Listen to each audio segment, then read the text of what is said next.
ready to the countdown.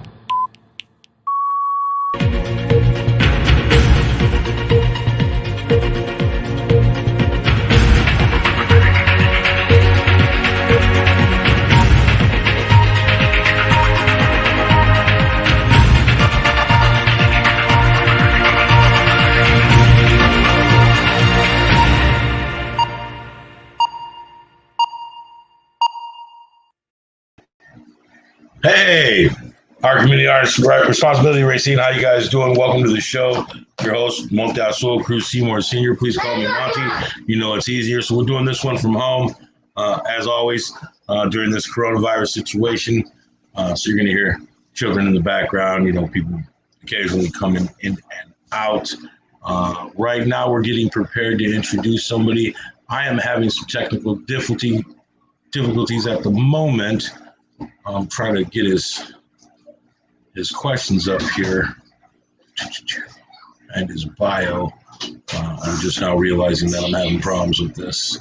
All right, so before we get into his bio, I'm going to have Julie, my producer, shoot it over to me. Hold on. Wait a minute. Here you go. I found it, guys. Everybody. So today I have the pleasure of introducing to you my guest, Andre Bright. He's a secondary teacher at Washington Park High School. Go ahead and bring him in, Julie. Hello. I'm not sure. Andre, you there? Yep, I'm here.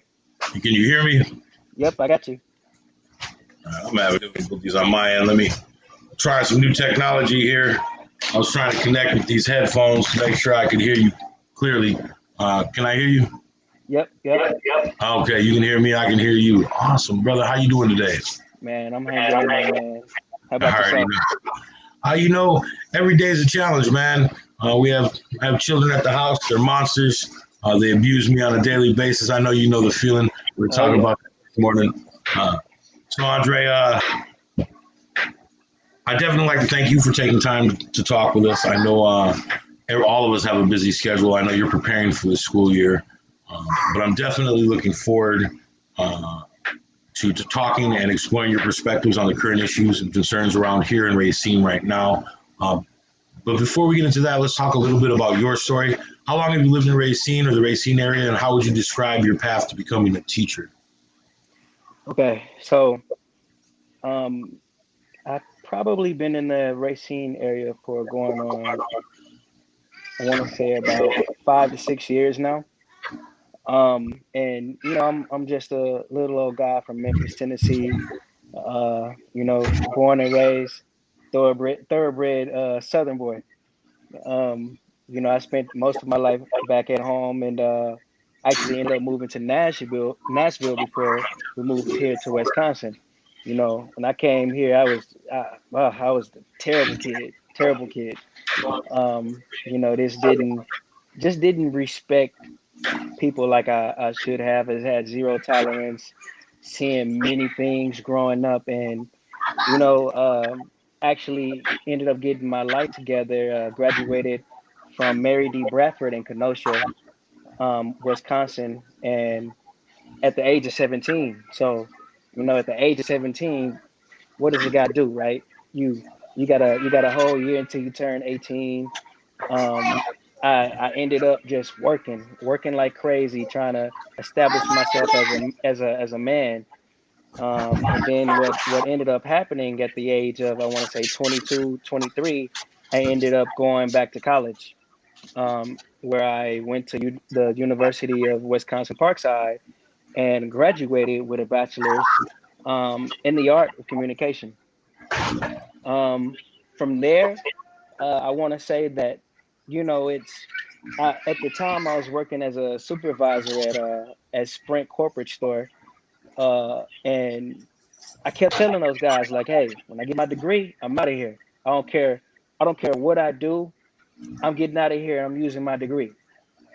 Well, I got the call to become a substitute teacher for the district of Racine Unified District.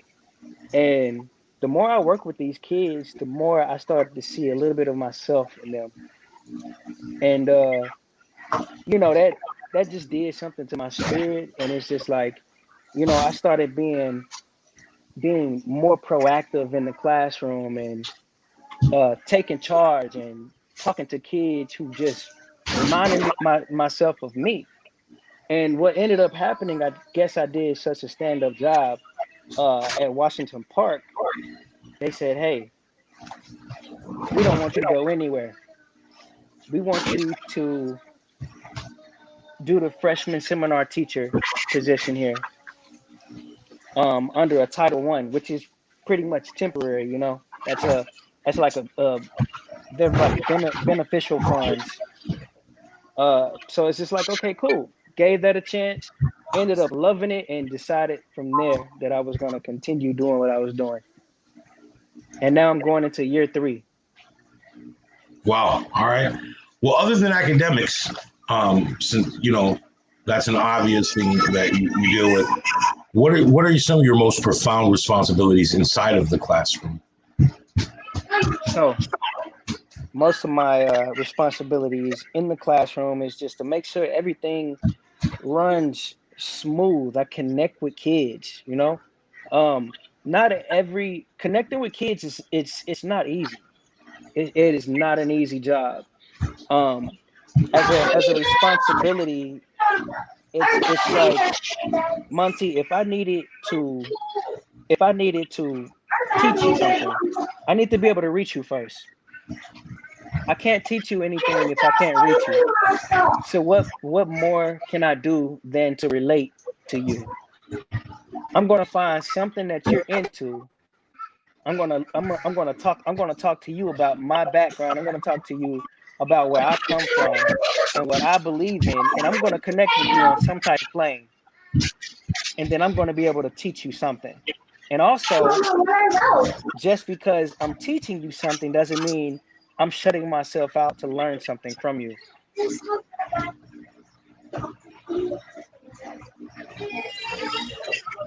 Absolutely, man. So, what has teaching in your mind? What has teaching you taught about yourself? What have you learned about you since becoming a teacher? Man, I, Man, I, I don't play with the easy questions, brother. oh no. This is an easy one, man. Oh my God, like teaching has taught me that I actually do have a heart, man. like, like I actually do have a heart, man. Like for the longest, I did not believe that I had the charisma or the heart to just sit and teach kids, man. What teach kids? High schoolers at that? No way, man. I'm not dealing with them brats, man. And being with them has filled a void in my soul, actually. To where it's just like, oh man, like uh I look forward to going and meeting them, seeing how their day is going. And dude, like who would ever learn, or who would have ever known that Andre Latrell Bright could have a heart. Right, absolutely, man. I worked with adult students for 15 years as a tutor, ESL, and a Orton Gillingham trained ELD tutor, learning disabled LD, ED tutor, and I was always terrified of working with kids, right? I work with an adult, right? With them kids, man. The kids are terrifying, man. Yeah. To you. And my cousin Angelina Cruz, she's a union steward for the Teachers Association in Racine and Kenosha. Her and her mother were teachers, she's still a teacher, my cousin, and that's one of the things they say, that fulfillment of teaching and that fulfillment of connecting with their students, and I definitely can identify working with adult students in an institution, right, was such a unique game, right? Because first off, they're in an all-male institution where emotions don't come out, right? You got to be hard, you got to be a man, so there's the pride issues you deal with. And then, some of them, the fact that their inability to read and write is a very sore point, right? So you have to work hand in hand with them while keeping their confidence. Children are no different. No. If they can't trust you, they can't learn from you. So it's an Exactly. amazing thing you do, bro. I'm glad you do it. So COVID-19 has started a statewide debate on the best way to conduct classes, virtual versus face to face. Do you have, where do you stand and why? Do you have a personal opinion on that, or do you just accept however that we're going to do it? We're going to do it.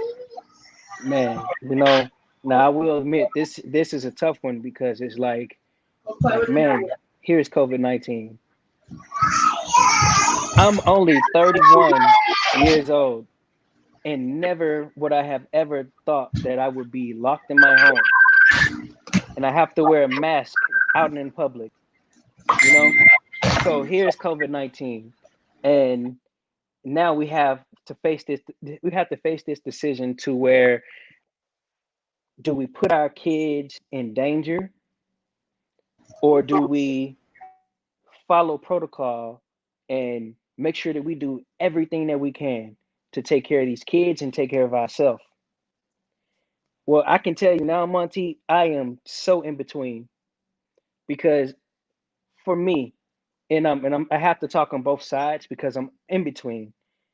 For me, you have the one side.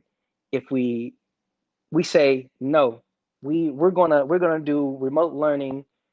It's gonna be hard for some of those kids to just do the remote learning. Some of those kids need to be in person. I mean, think about yourself. I can only talk for myself.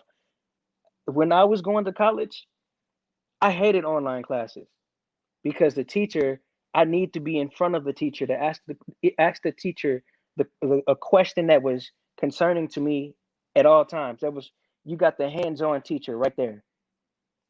With this virtual learning thing, I feel like it's going to set back some of the students. Not all students are going to be ready to rock and roll. Now on the flip side, it's more so like, hey, I get the remote learning, I get it, but there are parents that have to go to work. There are parents that have to go to work to provide because nothing's being done. Their rent ain't free.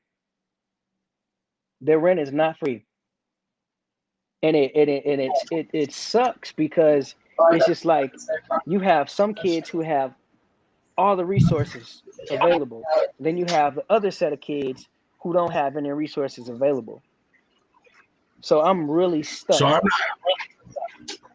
so as a father of two children who are in our RUSD right now, uh, what about? So I know they're supplying us with the technology, right? They're going to give all the kids Yep. their own little laptops slash tablets.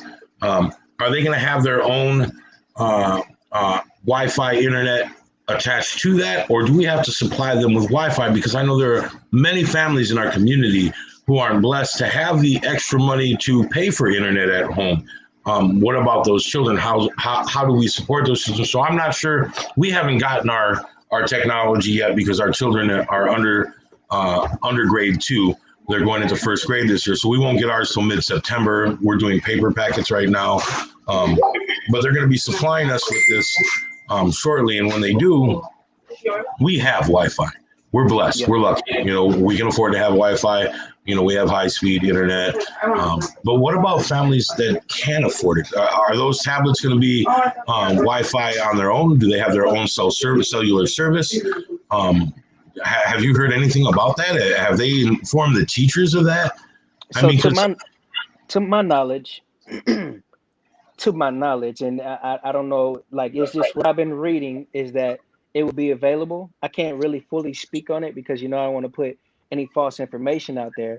But from what I was reading on some things, um, it would be available because I mean, you have to think too. They've had to plan this and actually think like, okay, if we give these kids laptops and tablets to work from, what if they don't have Wi-Fi? But here's the other thing. What if what if the parents can't pay the rent? What if the parents can't pay the light bill? That's because they have to sit home with the kids. And as much as that sucks, I'm against the fence on both sides, because if I was in that situation, thank God I'm not at the moment. But if I was in that situation, it would be scary for me, because it's just like, oh man, I don't have a babysitter. Mm-hmm. I have to work to provide and put food in this house and pay the rent and pay the electricity bill, and all everything Absolutely. that comes with it. So I'm totally against the fence. And the thing is too, is just like, you have to think of the age brackets. Some kids are going to understand, like if you were to bring all the kids back to tomorrow, some kids understand, hey, I can't take off my mask. Some kids, they don't understand. Oh, I'm gonna sit on my mask today. Hey, I'm gonna swap my mask out with my best friend. Absolutely. Those are things that we have to deal with when you're dealing with kids in elementary going into middle school. High school kids, it's you know it's hit or miss, because they may or may not do the same things that elementary kids may do. Right. But that's the thing that we got to worry about, Monty. So here's another question. I have a friend. She's a full-time educator at the RUSD. She works at one of our middle / grade schools, and she doesn't have Wi-Fi at home because she can't afford it. She's a teacher. She's making a teacher's salary, but between house payments, card payments, and her other bills, Wi-Fi isn't uh, in her budget, which is why she drove to school every morning, right? And what man, that's got to be hard to be an educator, and she's worried about it. How is she going to educate her students? Is she going to have to go to McDonald's every day? Is she going to have to go somewhere with Wi-Fi every day to sit down with her laptop and work from there? But even our educators, if we're going to force our teachers, and so as a father of 3 small children, and a human being with COPD, and a child that had breathing problems early on in life, COVID-19 poses a real threat to me and my family. I am all for protecting our teachers and our students. I know that the administration stated that it'd only be like 0.13% of children who died from it, which turns out to be 15,000 children. Yeah. 15,000 children would die from it. So I'm all for virtual learning and figuring out how we can do from there. We're a 2-income family. We're going to lose 1 income, obviously, because of this, which will make us struggle more. But the safety of my children comes before that. I'll lose my house. I'll move somewhere else. As long as my children are alive and healthy, I really don't care about my living conditions. That's a struggle I'm willing to sacrifice. But how do we marry the fact that even some of our educators, the people that we entrust our children's learning and knowledge to, are not being paid well enough to have Wi-Fi at home? They have no internet. They have no cable. They run off a standard television, and she lives within her means, and her budget's pretty tight. We went over it a couple of times. What kind of things is RUSD talking to your teachers about that? Have they even discussed the fact that some teachers don't have Wi-Fi with you guys yet, or has that just been a silent subject that they haven't come up at all? Yeah, that with that info, I know that a lot of teachers are, I can only speak from my situation. I still have to report to school. And we would have to basically work from the classrooms, remotely, teaching kids. That's to my understanding. I can only speak about my situation. Now, from the teachers who are having to teach from home, that, I mean, I can only imagine that could be a very stressful thing, living on a teacher's salary, because that's not much. Unfortunately, we're not viewed as superheroes. We're Right. not superheroes. At one point in time, education used to be very important. It used to be very important. It used to be important to have your education, to get a degree, you know, my mere bachelor's degree. What can it do for me nowadays? You know, so that speaks volumes. And but from my understanding, the RUSD is doing everything that they can on the clock to ensure that nobody has to suffer, and that's something that I'm really appreciating right now. Because I mean, I could be in a worse situation. There are a lot of teachers that can be in worse situations, you know. So I mean, Absolutely. I'm super thankful. I'm very um I'm very confident that our superintendent is doing everything that he can uh to against the clock to make everything work, and that's appreciated. That's a blessing. So, what kind of challenges do you feel they're going to be with virtual learning? Do you foresee any kind of challenges? What's going to make it a little bit rougher? Um, I know we touched on the fact that some kids need a face to face Yeah. to communicate and educate. Other than that, what do you foresee as being a complication, or do you think besides that you guys should be okay? Well, I'm gonna just go against the grain because I don't want to give you an easy answer. Like Right. with so No easy we're questions, no easy answers, brother. no yeah it's and here's my thing. I'm 31 years old. I'm not used to virtual learning, virtual teaching. I'm not used to that stuff. Kids can adapt to it because they're young enough to adapt to it, but I'm not used to it. So my biggest challenge is to normalize that.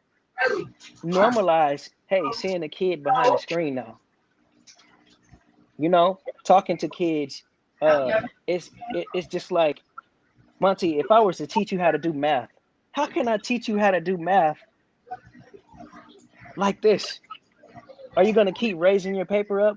And you know, I'm very I'm it's scary, man. It's scary. And I think the people who are most afraid are people who are in my age group and people who are older than me. Because this is like, whoa, never had this when I was growing up. Yeah, definitely. Yeah. What do you think the parents can do to help you? Because the parents, from the way it reads and the way we're looking at it, the parents are going to be responsible for quite a bit now, which I'm okay with. When my daughter started 4K, I had a discussion with her teacher about what my expectations were of her as an educator and what she should expect of me as a parent. Right? And some people think I'm a little militant about it, but my daughter goes to school to learn how to read, write, do arithmetic, world history, social skills. Those are what I expect the teacher to educate her on. Life skills, attitude. Those are skills that I'll deal with here at home, right? If my daughter has an attitude problem, you contact me and I'll correct that attitude problem. If my daughter has a social disability of some sort, or she's acting out in a manner that she shouldn't be, you call dad and you let dad know so dad can handle that. World lessons, life lessons, I'll explain to my daughter. I actually had a big situation where a 4K teacher explained to my daughter about death. In no way, form, shape, or ability did I allow her to or ask her to. And my daughter came home crying for several hours because in her mind, death is old. And so when the teacher told her old people die and what death was, my daughter was terrified I was going to die that. And she's 4 years old, and she was like, "But Dada died. She died because he was old. You're old. You're gonna die too." And I'm like, man, this is 4 hours of crying. Oh And my God. and I'm like, baby, I'm so sorry that somebody explained that to you. That's not the situation. Dada is still young enough. He'll be here for a while. Let's say some prayers and make sure I stick around. And then, I had to have the conversation with her educator the next morning about, reiterating what we were in agreement upon, what's appropriate and inappropriate, and what my responsibilities were and what her responsibility. And it was strange to her.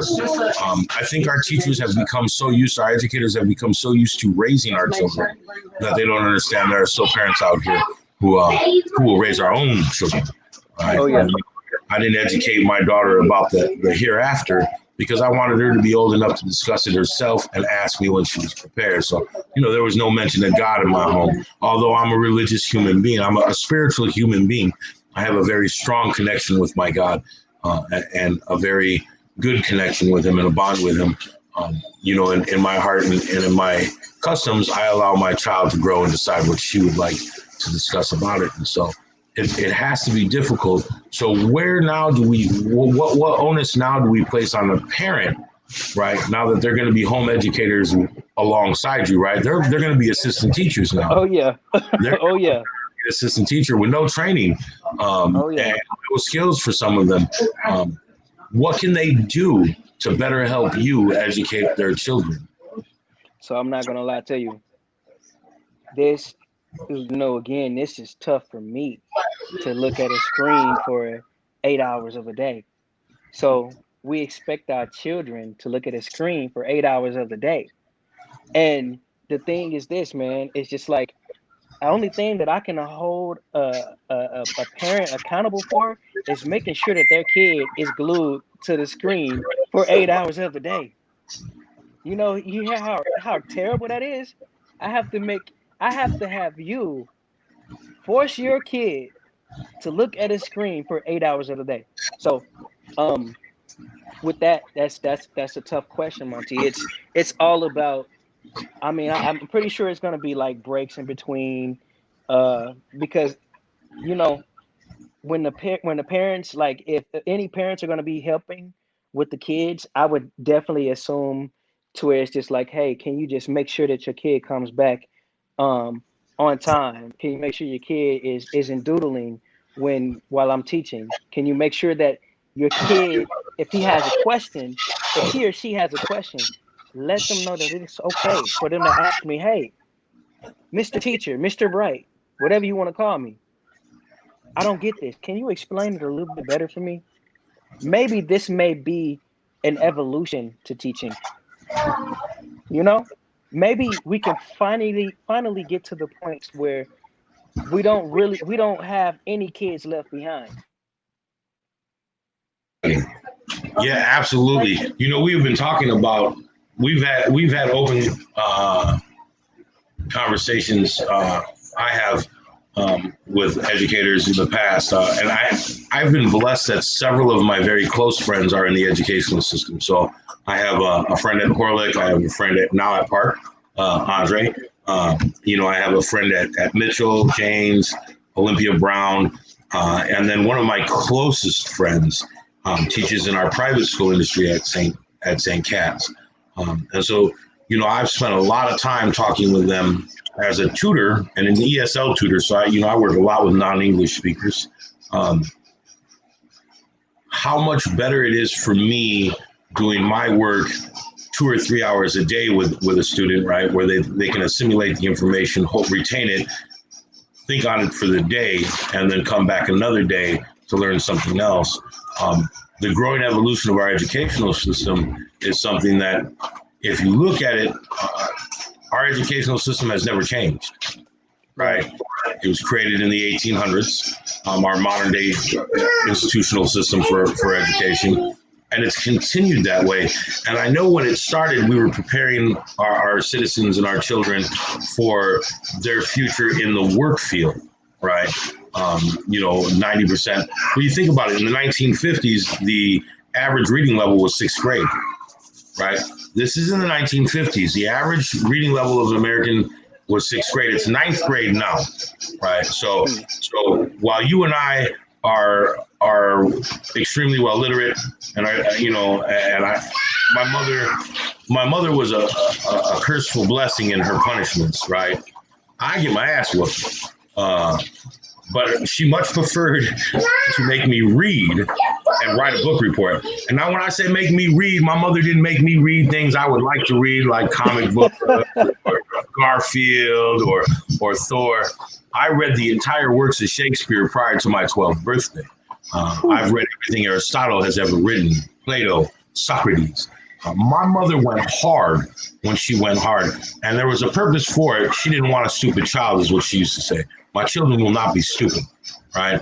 You may not be educated in the forms that the educational system wants you to be, but you will not be unintelligent, whether you like it or not. And I will whoop your ass to make sure you become intelligent, right? So, the average reading level is ninth grade in the United States, which is why certain, administration figures have made it to where they've made it, right? It's hard to hold it. When your language skills are at the ninth grade level, they're at the ninth grade level. But Monty, you pose a great question in what you just stated. It's a language. So there may be a language barrier on some of these screens, especially when it comes to the parents. You may have bilingual kids who whose first whose first language was Spanish or French, and you have parents in the home that aren't that literate in English.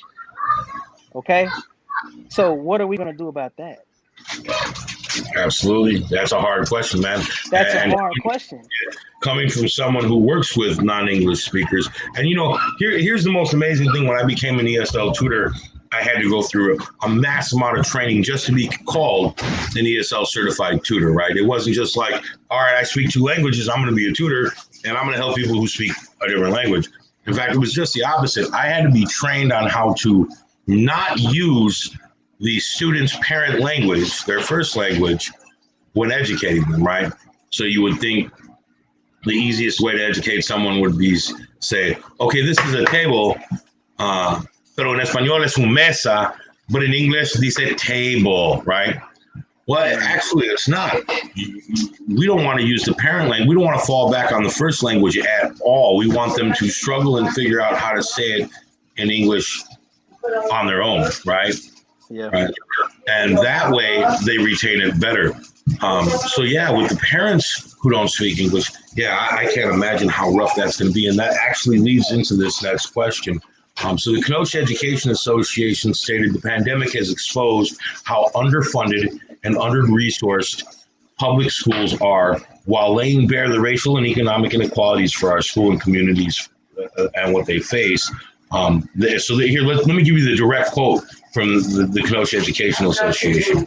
The pandemic has exposed how underfunded and under-resourced public schools are, while laying bare the racial and economic inequalities our schools and communities face. Do you agree with that? And if so, how do you think we got to this point? So rough questions, brother. Everything. So, and I'm just gonna be blunt. Everything has a wool, has a covering. Sometimes it takes for a disaster to expose everything that's underneath the cover. With the pandemic going on, nobody thought that we would get to this point, right? Nobody thought that we would be this exposed. Everything, you can see everything now. Okay. So I agree that with this pandemic, it does show how underfunded the schools are, because again, education used to be important. It used to be important. You used to have teachers that go above and beyond. You used to have society that cared about the teachers. You used to have all of that. What happened to it? And up until now, it hasn't been thought about, but now it's just like, oh no, everybody's in panic mode because, oh wait, we don't have money for this. Oh wait, we don't have money for this, because we've always been underpaid, underfunded. So it's just like, I totally agree that it took this pandemic to cause a lot of things. The pandemic, honestly, and I'm gonna get a lot of people to look at me crazy when I say this. the pandemic is probably one of the best things that could happen because it stirred up so many things. Stirred up. It lit that fire that needed to be lit. Now you have conversations that are happening that haven't been that hasn't happened for many years. Conversations that needs to happen. People thinking ahead now. Some people thinking ahead. But Some people. but you have people thinking ahead now. Finally, this pandemic is the best thing that could have happened to us. I learned things about myself during this pandemic. So God knows what the politicians have learned. Hopefully they've learned. Hopefully. Right. Hopefully. I don't hold too much weight in politics one way or the other. People always ask me, am I a Democrat? Am I an independent? Am I a Republican? And that answer has evolved over the years. And it's continuing to evolve. I don't really lay any weight on any political podium, one side or the other. We talk about, my Republican friends talk about Democrats, Democrat friends talk about Republicans, and independents hate them both. For me personally, I'm waiting to find a candidate who truly represents and supports us as a community. Yes. And when I say us, I mean us. Yes. In no way, shape, or form. I come from a mixed background. My father was Scottish. My mother's Native American from Mexico. My children are mixed between their Caucasian mother and their minority father. My nieces and nephews are white, black, Mexican. My youngest sister's mixed. So I have no party line based on race. I believe humanity, right? And so as a program, we also take that same stance. But when we discuss our community, we know what we're saying, and we understand. And those who don't understand what I mean by my community aren't a part of our community, and they'll never understand, even if I explain it to them. Mm-hmm. They don't understand what the hurt is. They don't understand. We had that talk about ancestral rage and ancestral pain. That when you can feel in your genetics and your DNA a hurt that you don't understand that has been with you, and then you communicate. As men, we tend to hide our pain, right? Our suffering and our hurt, because we're men. We have this false belief that men are strong and men are hard and men, don't suffer, or if they do, they suffer in silence. And it's funny when you speak out to other men who are in recovery or who are growing, and you talk about this inexplicable pain, it becomes a chorus, right? Mm-hmm. Those of us from our backgrounds, it becomes this chorus, and you don't even have to talk when you start to talk to them in an intake interview, and they'll talk about this unknown, unexplained pain that they feel on a daily basis, just waking up. That hurt, right? That hurt of the knowledge of our past. That's ancestral pain. That's ancestral rage. That anger that boils up for no other reason, but when you look at yourself in the mirror and see something that other people don't like. You have to overcome that, right? And so we work to recover from that. We work to embrace that vision in that mirror in our community. And it's sad because our educational system seems to take the largest hit in our communities, right? They're based off of property taxes. If our property taxes don't generate enough revenue, our educational systems in our communities don't receive enough funding, right? When we have schools that are so far behind in their technology that even after using it, their students go to the real world and have no idea what the new stuff is because they've never seen it. This is, when we're teaching in schools with books that are 20 plus years old, that haven't been updated. And there's 5 versions after that, right? And you look at this book and you're looking at the copyright from 1992, and you realize your child is about to be educated from what they knew in 1992. And from 1992 till now, there's been so much growth and change and, rewritten facts, 2 facts from conjecture that it's hard to say. It's hard to say that people just have a choice in our community. What's a choice without an eye? And this is my first thing. Well, you have choices to make to guide your future, and I agree with people when they say that. Absolutely, we've watched some amazing human beings make it from the most horrible conditions into the limelight of stardom and billionaire status. Now, when we're talking about less than 1% of human beings doing that, there's got to be a reason why, right? And when you have choices but no options, what choices do you have? If you're a young boy with no father and several siblings, and mom can barely make rent, and SNAP's been denied because mom has a drug conviction, right? Yep. Now, what do you as a young teen or a young boy do to make sure you don't listen to your sisters cry themselves to sleep from hunger? What do you do when your sisters don't have no shoes, or you yourself don't have no shoes? What choices do we have when there are no options for success, right? We can't all depend on that millionaire benefactor who appears out of nowhere. Lizzie. Sorry, my son's raiding the kitchen table on the other side of me. We've tried multiple ways to keep him out of the kitchen, including a store-bought baby gate, which he tore into two. He ripped it. What's up with that? What's up with that? My kid loves the kitchen. Like, what is up with that? Here you go. So this is the Tasmanian devil. What's up, Bam Bam? Yep, that's definitely Bam Bam. He looked as soon as you said that. Say hi. Hi. Say hi. So he's 16 months old, going on 35. He tore the baby gate down and ripped it into two. So his mother, who's crafty, decided to build a wooden gate, right? Like you would for outside, like a fence gate. It's a smart move.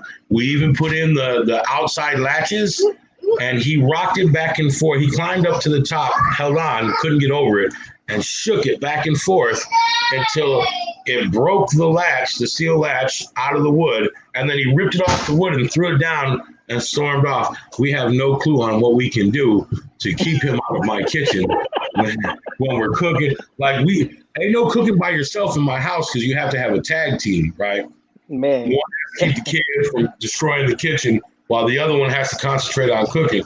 And sometimes we got to tag in and out, right? It'll be too much for me. He'll be already driving me crazy, and I'll be like, I'll cook.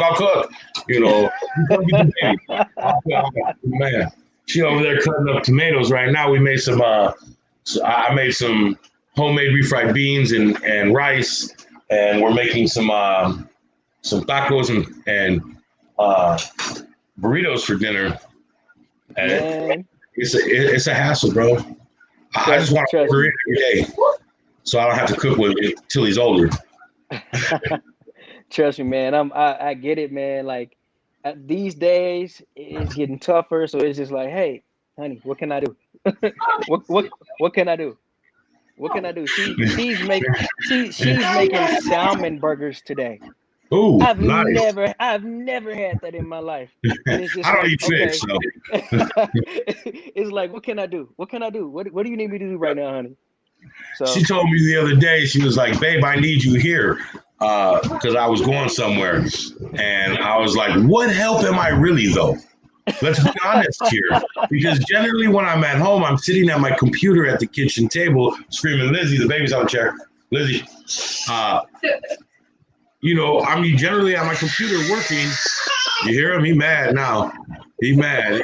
She got him in his chest. I'm generally at my computer working, either doing paperwork, working for our company here and there, moving, or I'm doing this, right? I'm doing research and bios with Julie. I'm, reading over the questionnaire list that we have for our guests at that point. I'm trying to figure out how I can engage more people at one time. Like, I believe there's a game on right now, so our attendance is lower. Right? Let's just be honest.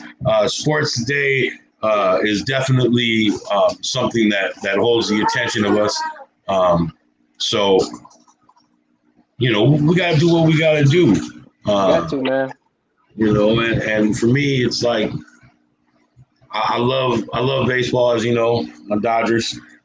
I love football. I love the Chargers. I'm a Laker fan. I'm from LA. There's no way I cannot be a Laker fan. Of course. Prior to their rise to stardom, and well after their fall, I continue to support my team wholly and fully, whether I have haters or not. It's like, you gotta throw that out there. You always got the haters that be like, "Oh, the Lakers. Everybody loves the Lakers." Yeah, but I'm from there, so I love the Lakers because they were my home team before they became superstars in the league, and and the greatest basketball team in the history of the league. Right? We're gonna forget about that whole run in the '90s with MJ and the Bulls. Right? We're gonna pretend like that didn't happen. We're gonna just elevate the Lakers all the way up to the top. Hey, you can't take away a decade though, man. That's a whole decade, bro. Like it'd be cool if it was a couple of years, but that's a whole decade, bro. It's still to this day, like one of my closest friends is a Bulls fanatic, and he's a Michael Jordan fanatic. Well, he loves them all. And you go into his house and he has the life-size Wings poster of Michael Jordan with his hands out. The brother got like 400 pairs of Jordans, right?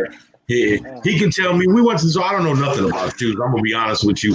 I came from, I was so poor that if I had duct tape, I would use duct tape to cover my Vans to make sure they came from a similar background. But now that he's doing better, like we were at the store the other day and he stopped to go just shoe shopping. He was like, "Let's stop over here and see what shoes they have." And I'm like, "All right, bro." We go there. And he's telling me how these Jordan 14s are a mixture of Jordan 1s, 2s, and 7s. And they took the tops off of these and put it on this. And then they have a colorway. And I'm like, he knows it all by heart. And I'm like, what's 2 times 7? What's 2 times 7? Leave me alone, bro. Hey, but ain't that crazy, man? Ain't that crazy? We got kids that know rap lyrics but don't know their ABCs. We got people who know the history of a shoe but can't tell you the history that they come from. We were talking about how rich people stay rich, and they had a meme, and it was showing a regular guy on the street standing next to Steve Jobs, and they were comparing their outfits. And Steve Jobs was wearing like a $27 outfit, shoes included, right? $8 pair of Vans, $4 pair of jeans, $20 shirt. And this kid on the street was wearing brand new Jordans, a $200 pair of Pele Pel or whatever they were pants, and a $90 t-shirt. It's how we invest our funds that will decide how we grow, right? And we have an entire, not just one, but multiple generations of community members who have no idea what to do with their money when they receive it, right? They're like, well, I only make $250 a week. I only have like an extra $80 a month.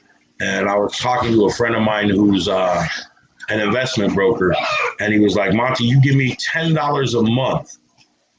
$10 a month for the rest of your life, and when you retire, you'll never have to work again. You won't have to get a second job. And I was like, $10 a month? And he was like, it doesn't take that much to build a future. It just takes a dedication to save them, right? It takes a dedication to the future to prepare for your future. And it was an eye-opener for me.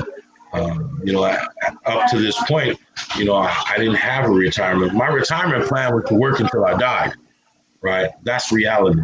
Most of us from our communities know we're going to work until we die. There is no retirement. Our median salary is much lower than the average. Our lifetime income is far lower than the poverty line. So the reality is, I thought I would work till I die. And now I am building and growing something that I can leave behind as a legacy. right? So that my Yeah, children, when I pass, I don't leave them with bills like my father did. When my father yeah, passed, my family had to scramble and fundraise to pay for his cremation and his services. And my sisters, I was gone at the time. I wasn't here. Um, they did it. They were able to make it happen so that my father could have a ceremony and then have his ashes separated for all of his children and then give him that gift. But how many of us don't? You know what I mean? yeah, man. How many of us end up in a box, a cardboard box, in our kids' basement because they have to work. They don't have extra funds to buy an urn or to do something special with their parents' ashes or Yeah. bury. Right now, the reason why cremation is so amazing is because it's so comparatively cheap to buying a grave. Mm-hmm. A grave will cost you, $10,000-$15,000 with the casket and everything else involved. And if I had $10,000 or $15,000, I would move. When we live in the hood, the first thing I had extra 20 G's, I'd move out the hood. What do you mean? Man, Well, bury my mama, bury her. Listen, mom, I love you. You're going in a cardboard box. You're going in an oven. We're going to put your ashes in a box. We're going to put them on the shelf. We're going to label it mama, and we'll talk to you on a daily basis. I ain't got 20 G's to put you in the ground, mama. yeah, man. Yeah, I, man. I don't have the ability to leave that legacy down for your great, great, great, great, great, great, great grandchildren to visit. Um, they just have to take you where they go. you a house mom. You coming with us? Man, That's that. man. Those are the struggles, and those are the struggles that we want to address here and give voice here. And I've seen we've had some viewers coming in and out as we go here. They haven't been making comments, but they have definitely been paying attention and watching. So what's great is we get quite a bit of views and shares afterwards, right? So over the next 3-4 days, people will stream in and view this and take part in watching it, and then I'll get questions. They'll send me questions, or they'll comment it after the show's all done. They'll find the comment feed and start asking me questions, and I'll be like, "Bro, that was 2 weeks ago." You know what I mean?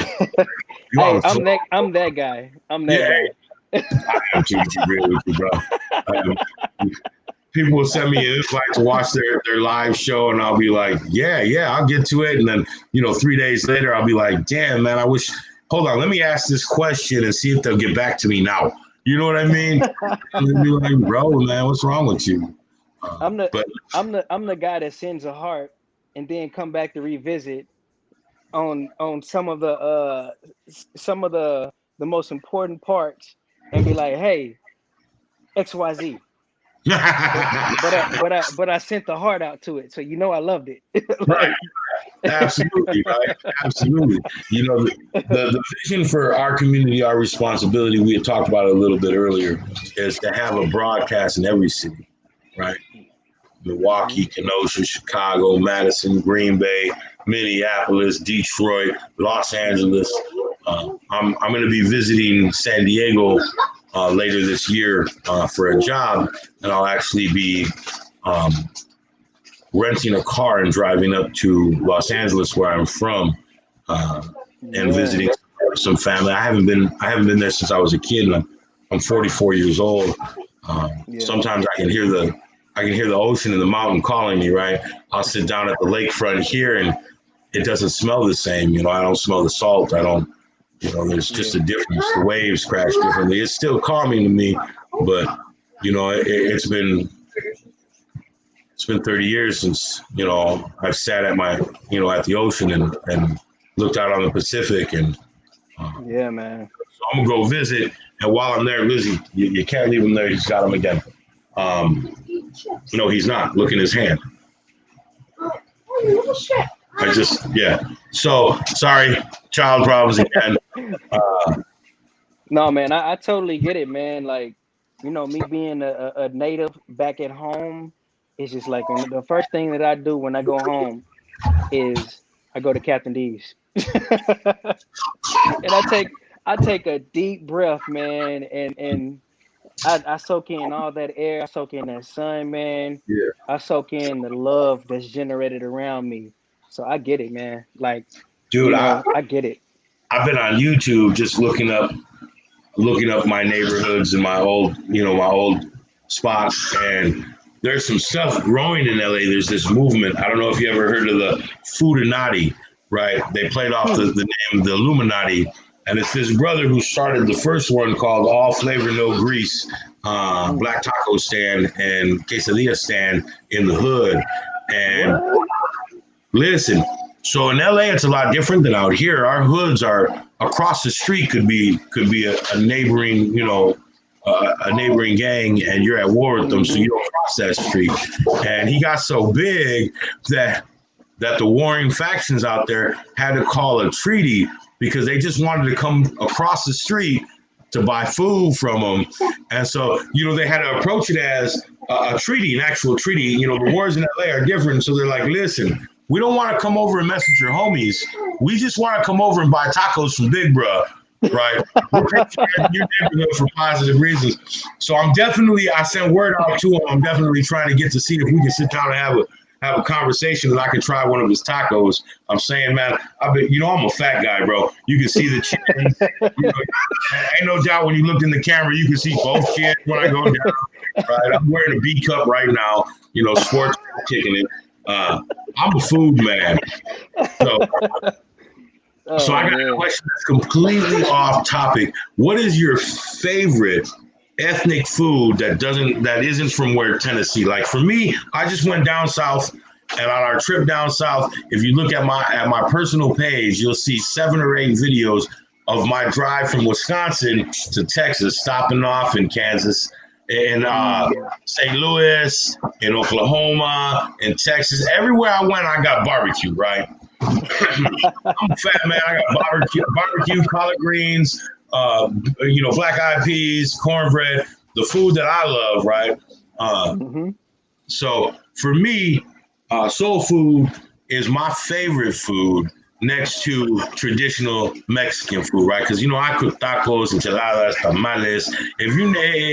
I bang it. And my tacos, like when I do my pork tacos, they sit in the slow cooker for 12, 15, 16 hours before I shred down the meat and then fry it a little bit so it's crispy on the outside, soft on the inside.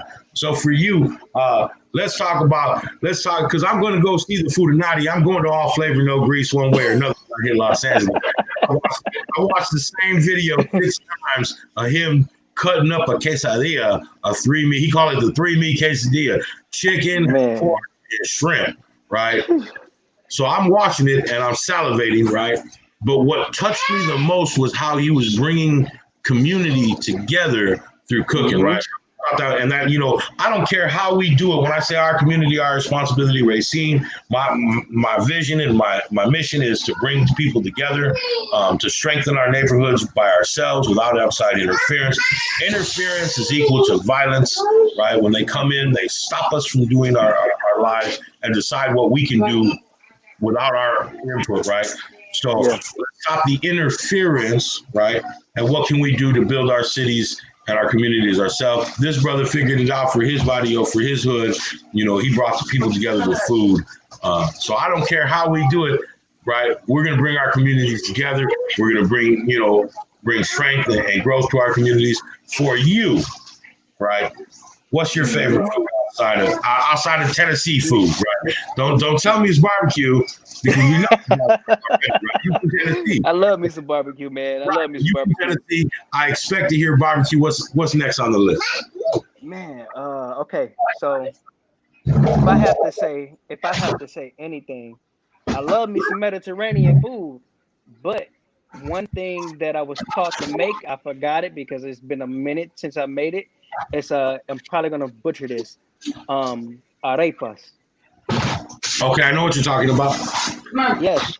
So one of my mentees, he's more like a little brother to me, is from I think he's from Venezuela. Okay. And he kept on talking to me about it like, I got to get you to try these things. They real good. They got to get you to try it. I'm like, okay, man, you got me. Like, teach me how to make it. Let me see what it tastes like, man. And I tasted it, and I was just like, oh my God, this thing is so simple to make, and it's really Yeah. good.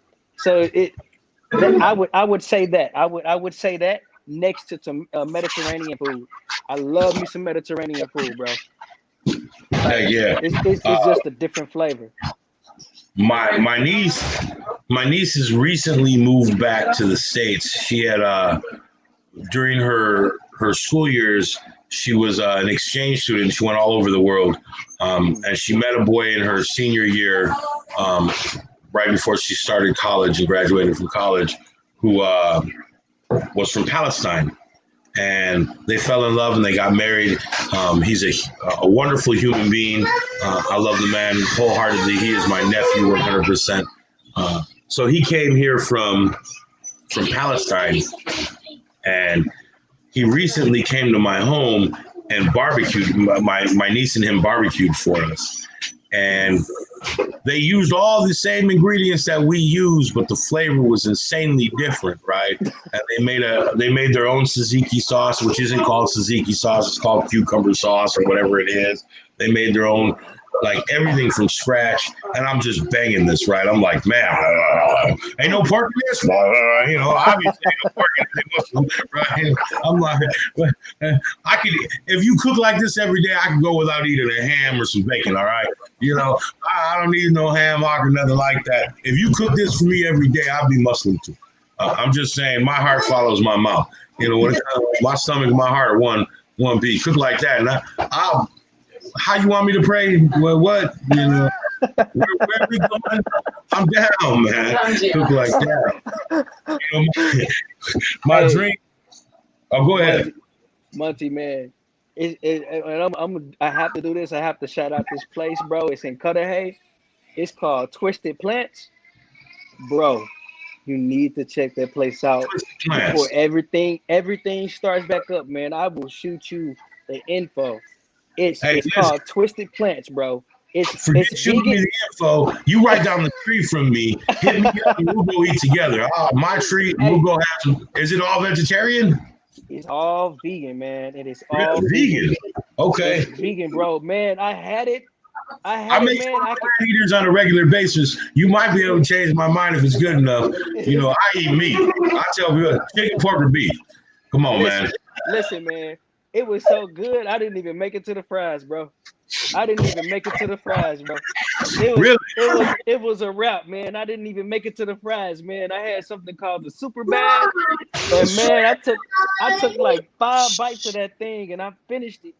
And I couldn't even make it to the fries, bro. I was out cold. See, I've always dreamed about, I do a 16-hour rib, right?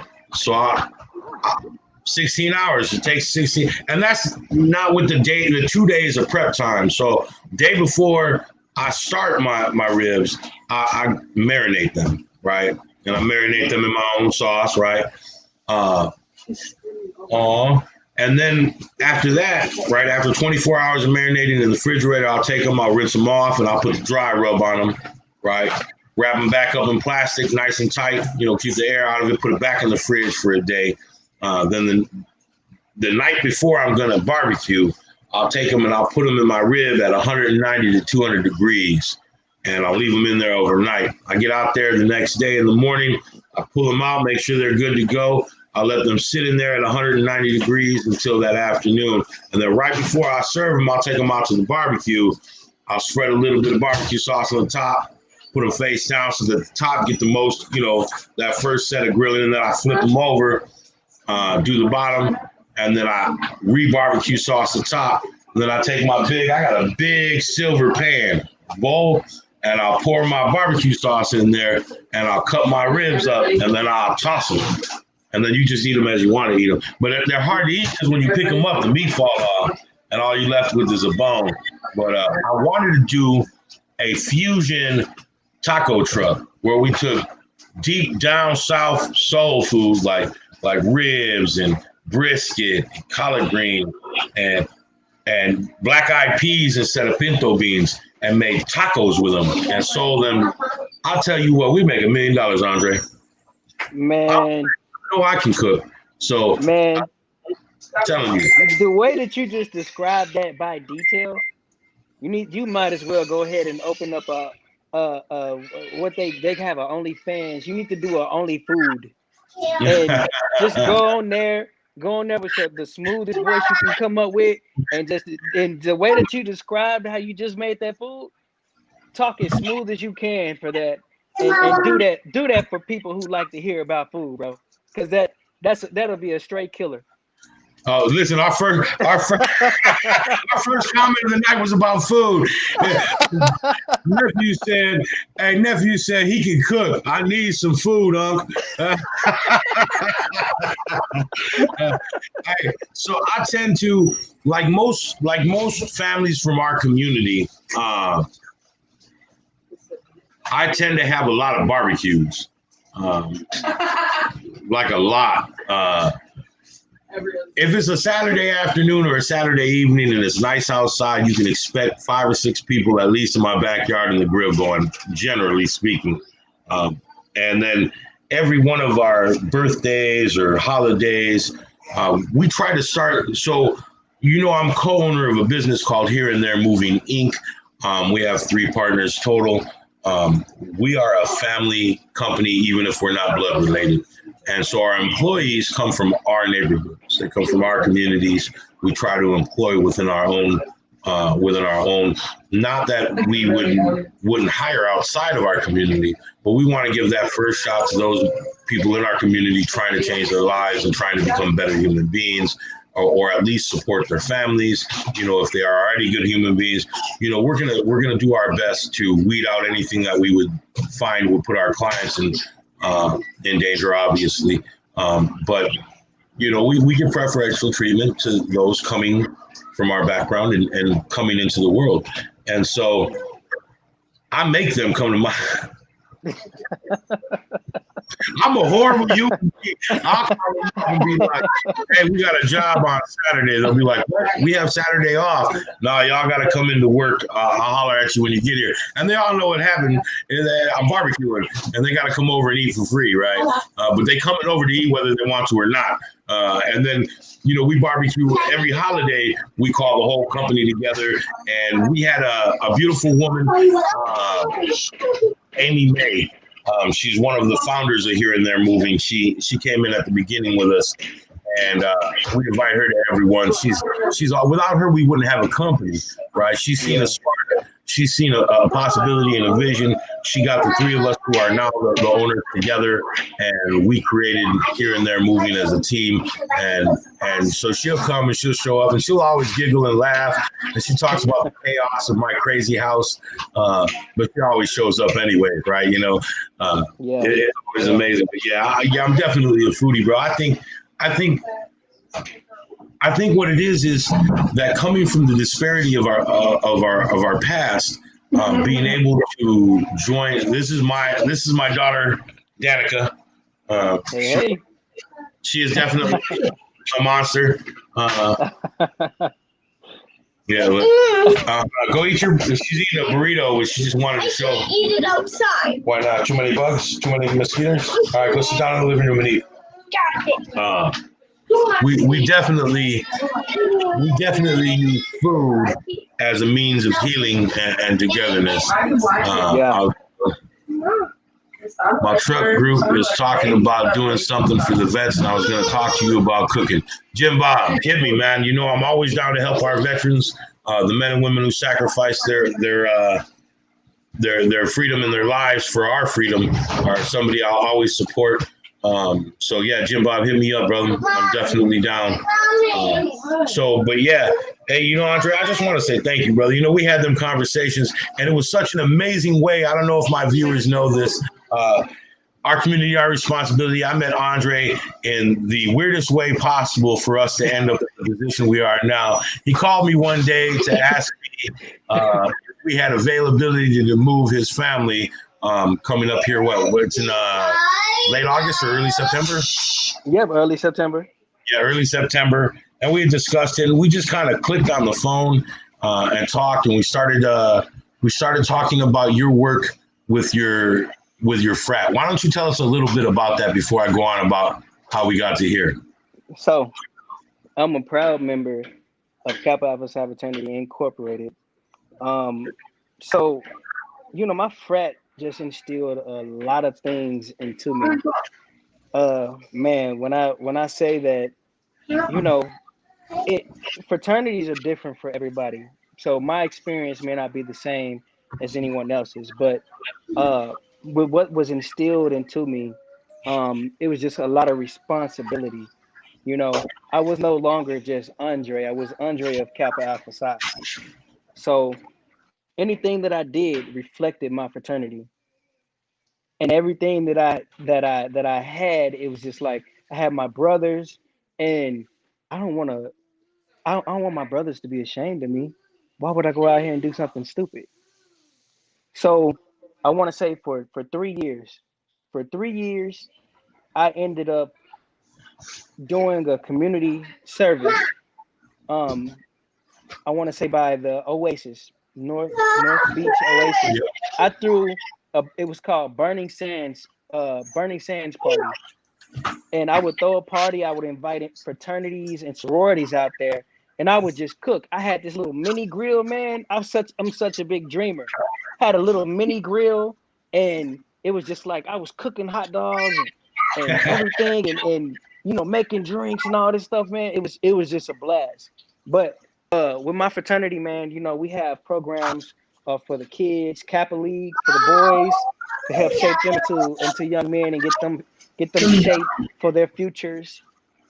Man, it's I could go on and on about my fraternity, but the man I am is because of my fraternity today. Man, that's such a broad question. It's just like, oh my God, like where do I start? And man. Yeah, absolutely, man. I think as a company, so we believe in service work. We do a lot of work for the Vet Center for free. We do a lot of work for housing programs for free. We will donate our time if it means to better, to better serve our community and our employees. So we're a small business. We don't have the funds to pay our employees no matter what. You know what I mean? If we're not getting paid, we don't have that capital that we can just say, it's cool, we'll pay them anyways. That comes out of me and my partner's pockets.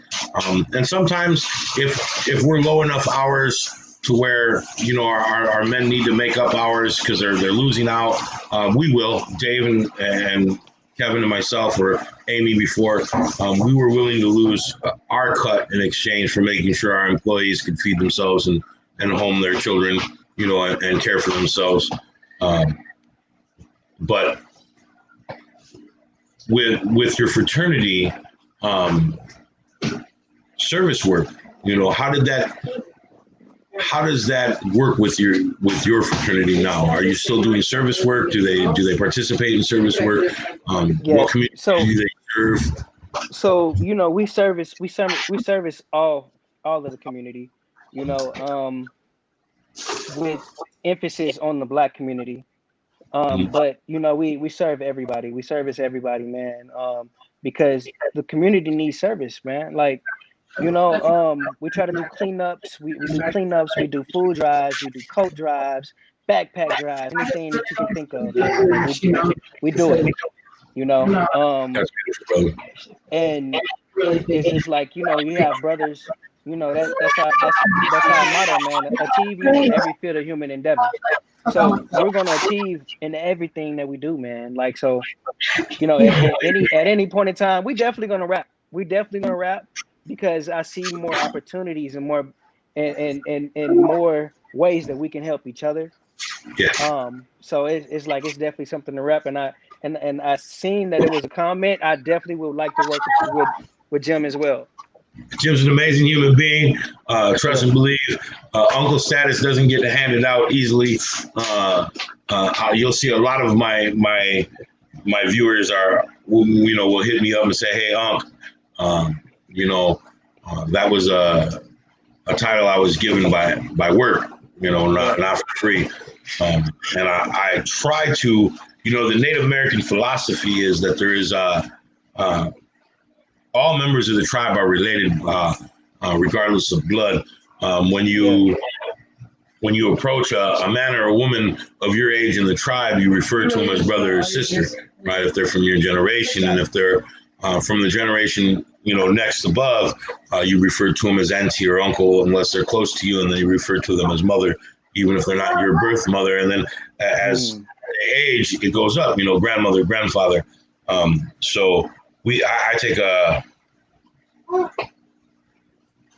a strong sense of pride when one of these young men or young women refer to me as uncle, and it's a huge deal of respect to have achieved that trust from them, right? That they yeah, and then I get the calls. My girl be laughing. I'll get a call and I'll be like, "Who's calling me now?" And I'll answer. We'll talk, and she'll just kind of giggle. And she'll be like, "What they need? Are they okay?" I'll be like, "Yeah," or I'll be like, "No, I gotta go. It's 2:00 in the morning. Someone's at the bar, too drunk to drive home. They had no one else to reach out to. I'm hitting it. I'm going. I don't care if you wake me up at 3 a.m. I don't care if you wake me up at 2:30 in the morning. I don't care if I have to be up in 45 minutes. If you're at the bar or at a friend's house or somewhere and you've had too much to drink, call me. I will get up. I would gladly lose sleep over watching you die or go to jail." I extend that invitation to all my viewers and all my friends on Facebook. They all know. And I get them calls to be like, "There you go again, Uncle Monty to the rescue." And I'll be like, "What other option do I have?" So we're not going to say that on our program because our program is on. You know what she said? She called out the Kappa side, thinking that the mic was off.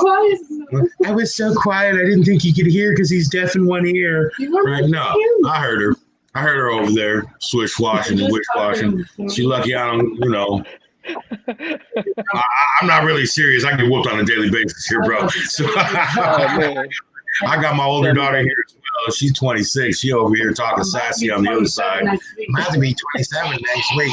We're not going to discuss the fact that I have a daughter old enough to be 27. Man, you know what? See, I get it on all sides of sideways talk over here, bro. They understand that I'm on a serious conversation. We're doing a serious show. But they definitely push the boundaries on the background. I'm gonna have to edit all this out and remove it so that it seems a little smooth. Hey Monty, did you catch the glare? Did you catch the glare off my glasses when my there was a little bit. Yeah, you saw she was her and the baby were dancing. Now the whole world saw y'all dancing. That's all that matters. That's all that matters. I don't need to call for assistance for you, do you? You're not in physical danger. Blink once if you're safe. Blink once if you're safe. Twice if you need me to send the National Guard, because man, I've already blinked 12 times, man. I've already blinked 12 times. I know it. Andre, man, I am so glad that we were blessed with that meeting, and I'll finish the story. So Andre and I had finished our phone call about the moving situation, and I had given him the best advice I could give him about searching out another company, and he was like, "No, we're going to go with you. You've already convinced me of what I needed to know." And I was like, "There might be cheaper." And he was like, "We already made this decision. Let's do this." And we started talking further, and we talked about our feelings of social responsibility, and it blossomed from there. And I'm very pleased to say that coming up here, we'll be promoting it starting tomorrow, I believe. One of the people that you had spoke about, Adjua, her and I have spoke a few times now, and I have to say, I love her fire. Man, fire, bro. Man, her spirit burned me to the touch. Listen, because the thing is, like, so we ran Black Student Union together. I was the president, she was the VP, and we would butt heads all the time. And the thing is, it's just like I had so much respect for her because she was never afraid to voice her opinion. And I learned so much from her just by clashing with her, that it was just like, now I'm officially unapologetic. Okay, I am unapologetic, and I have her to thank, because you know it's just like, man, she has so much knowledge, man, and I'll definitely be tuning in when that happens, man, because y'all are gonna get it. Y'all are Yeah, gonna get it. I'm excited about taking part of it. I'm excited about hearing more of what she has to say. Her soul was there, man. When we were talking, she had brought up some of her poetry. We were discussing her poetry, and she writes with soul, right? She writes with her heart. She writes with her feeling. She had no qualm or complications in speaking her heart, and that kind of fire is needed, right? Especially in our community where we've grown cold to reality, and we've grown cold to pain, and we've grown cold to believing we have a future. These are things that we've put out of our minds and out of our education, right? When we talk about childhood heroes, my childhood hero was Tony Montana and Nino Brown. My childhood hero, died in a blaze of glory with millions of dollars of cocaine on his table. These are the people that I looked up to. These are the people that I thought were the vision of my future. And it's sad. It's sad because we've allowed ourselves to become that, right? And it's not that we coveted that in the beginning. It's we've allowed ourselves to be taught that that's what we're supposed to be. And then, as a collective, we've left. I tell people all the time, my mother was the best father I ever had. How sad is it to say my mother was my best father, right? Man, bro. And how many of our children, right, our nieces and nephews, right, because they're all collectively our nieces and nephews, we're in this together. How many of them wake up in the morning? I knew a 42-year-old man who had never seen his father's eyes, didn't know what color they were, didn't know what his last name was, didn't know where he came from, didn't know who his grandparents were. And at 40-some years old, this still hurt him inside, right? I talk about it all the time. We had a beautiful group a few weeks ago in the 12-step that I participate in called Formers Anonymous. And it was all men at the moment, and we were discussing our hurt from our fathers, right?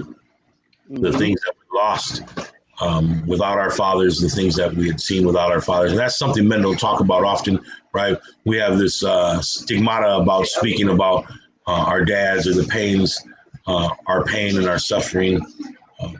That's something alien to our culture historically, but so commonplace now, right? Like poverty.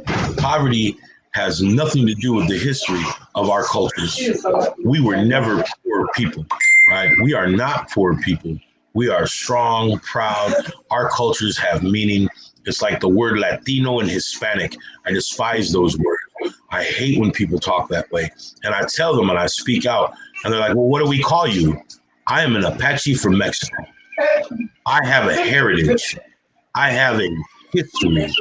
You have just taken away all of my individuality and generalized me in a group that I don't even descend from. I am not from Rome. I am not Latin. I did not, descend from Italians. There is no such place as Hispania. I think we tend to forget those things, right? Yeah, man. My Nigeria. We were here together I knew him as a teenager here in Wisconsin, and we were very close. He passed away. But he used to tell people all the time when they would ask him if he was black or African, he would say, I'm Nigerian. My family is from Nigeria. I was born there. I was raised there. You can refer to me as a Nigerian.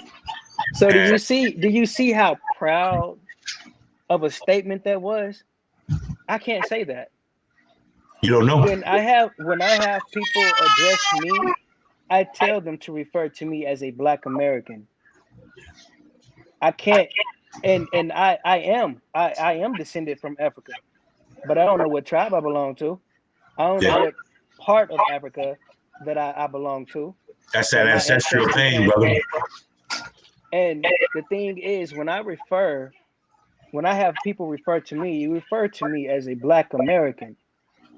Or we can go even deeper. You want to refer to me as a Black American native of Memphis, Tennessee? There you go. It's a mouthful, but I do plan on doing the ancestry test because I'm very curious. What tribe do I come from? What's our heritage? And that's the thing, man. We've talked about this. There's always conversation about Black on Black crime, right? But what caused that Black on Black crime, bro? We don't know ourselves. So the first thing that we learn in school is that we start from slavery. That's bullcrap. Right. You're teaching me to hate myself early, and you're teaching me to hate people who look like me. Therefore, I don't have exactly. So therefore, I wouldn't have a hesitation to kill you or myself because I don't like myself. But that's what America is teaching our Black community, our kids. But that's a whole nother discussion. And we getting close to dinner time. And they eating all around me right now, bro. And they eating all around me, man. I'm making this coffee while they're eating my tacos, right? They're eating my tacos, my fresh refried beans, my rice, and I keep looking over. I keep looking over to make sure they're leaving me something, right? Like we got the cilantro, the cebolla, and the beets are cut up, and the lime is ready. And I'm like, man, they keep banging at this stuff. I'm like, let one of these little asshole children find their own food. Go hunting. Hold on. Let me introduce my granddaughter, Naya May. Come here, baby. Papa. So this is my granddaughter, Naya May. Say hi. Hey. She is a beautiful and wonderful little girl who's gonna get off my lap and go find someone else to eat besides my food now. All right, Andre. So thank you for coming on, man. I can't thank you enough. I don't know if you know, one of our mission statements is giving a voice to the voiceless, right? Traditionally, those of us who come from poverty feel this inability to be heard, right? My mother used to say, as a poor person, she could scream and no one would hear her. And we see it in the historical violence towards our communities, right? People screaming. And now, thankfully, to media like this, social media like this, that silence is being heard, right? 10 years ago, George Floyd would have been a small 2-paragraph article in a newspaper somewhere. Today he brought to light and brought to head something that's been building for generations. So we're grateful to have this media, and we're grateful to have men and women like you, socially conscious, aware of what we need to do. For my conservative friends, what's amazing is the reason why some of my more right-wing conservatives enjoy our show is the fact that we discuss doing this ourselves. I don't want government funding. I won't take a penny from them. I don't want a federal grant. This is something that we need to do ourselves, for ourselves, and it's something we can do. So thank you, Andre, so much for being a part of the show. You were amazing. We're well over an hour and a half past our 1 hour show time. But, even though we digress quite often, and that is part of our program. We are not robots. We are not machines. Enjoying conversation while receiving comments. I don't know if you read Jim. Jim has quite a few comments on there that you can go back and look at later. Addressed to you, and I'll definitely get in contact. The three of us will have to sit down and talk at some point. Definitely. and see what we can do to do what we need to do. Give your wife and child our best. Tell them we said thank you for their patience. Yep, she's giving me the eye. Long future of barbecues. We're gonna have to do some fusion tacos and get down, bro. Like I said, man, when I cook, it's for me, man. So hey, I'm all for it, man. I'm all for it. We'll talk to you soon. Thank you so much for participating in our show. On our show, we're dead grateful to you as I start to stutter because I'm watering at the mouth for food. But we definitely look forward to a farther future in this, brother. You have a wonderful day, and thank you for being a part of here and there, our community, our responsibility, Racine. Hey, thank you, brother. Thank you for having me.